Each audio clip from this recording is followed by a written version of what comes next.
আলাইকুম। আজকে শুক্রবার, আমার ছেলের বায়না পোলা খাবে। বলতেছে যে আমি বৃত্তি পেলাম, তুমি তো আমার কিছু করে খাওয়ালে না আম্মু, এই জন্য ওর জন্য আজকে পোলা রান্না করতেছি।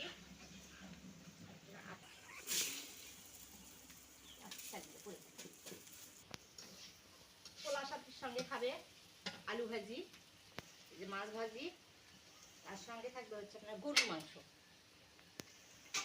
এই গরুর মাংস আমি সিদ্ধে নিয়েছি, ওগুলো করবো। আমাদের এখানে তেলানি খায়।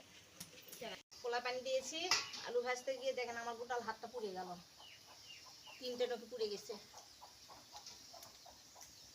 হয়ে গেছে, আলু ভাজিটাও হয়ে গেছে, মাছ ভাজিটাও হয়ে গেছে। এখন খালি মাংসটা তেলানি করবো।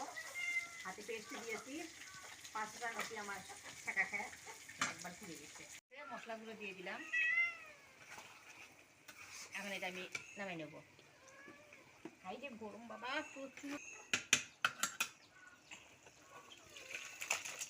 ওকে।